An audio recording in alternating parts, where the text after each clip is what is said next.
ఇక్కడ రైలు పట్టాల మీద మీరు చూస్తున్నారు $500 మిలియన్ ల్యాంబర్గిని. ఇప్పుడు ఈ భారీ రైలు దాన్ని గుద్దబోతోంది. ఇక దానికంటే ముందు నేను ఈ ల్యాంబర్గిని బ్లేక్ ఇస్తున్నాను.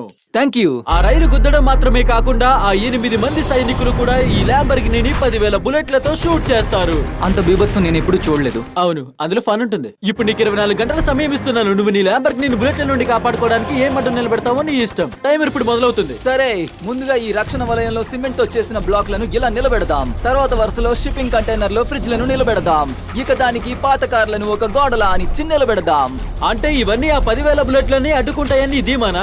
అదే అనుకుంటున్నాను జిమ్మీ. ఓకే, ఇప్పటికైతే ఇంకేమీ లేవు. నీ నిర్మాణం స్టార్ట్ చేయి. ఇక ఆ పని మీద నేను అతన్ని దగ్గరలోనే సూపర్ మార్కెట్ కి తీసుకెళ్లి నా క్రెడిట్ కార్డ్ ఇస్తే మొత్తం $78,000 గీకేశాడు. ఇక ప్రాసెస్ అంతా చూపించి మీకు బోర్ కొట్టించకుండా స్పాట్ లో డెలివరీ అయిన ఘట్టానికి ఫార్వర్డ్ చేస్తున్నా. ఇప్పుడు ఇక రక్షణ సామానం అంతా వచ్చే టైం అయింది. ఓ మై గాడ్, ఇప్పుడు నేను ఇంత స్టఫ్ కొన్నానా అని నాకే ఆశ్చర్యం వేస్తోంది. అయినా ఇది కూడా సరిపోదు. కొన్ని జంక్ కార్లు వచ్చేసాయి, దాంతో పాటు కంటైనర్ కూడా వచ్చేసింది. అసలు అవన్నీ బుల్లెట్స్ ని ఆపుతాయంటావా? ఏమో అది చూద్దాం. మెషిన్ గన్స్ తో ఉన్న వాళ్ళని చూసి కంగారు పడద్దు. వాళ్ళు అక్కడ లేనట్టే పని చేద్దాం, ఓకేనా? నిజానికి వాళ్ళు అక్కడ ఏం చేస్తున్నారో నాకు కూడా తెలీదు. ఇప్పటికే 5 గంటలైంది. మొదటి వరుసలో ఆ పెద్ద కంటైనర్ ని అడ్డుగా పెడుతున్నారు 10,000 బుల్లెట్స్ ని ఆపడానికి. అలాగే దింపండి నెమ్మదిగా. ఏమంటారు, ఆ షిప్పింగ్ కంటైనర్ 10,000 బుల్లెట్లని ఆపుతుందా? ఖచ్చితంగా లేదు.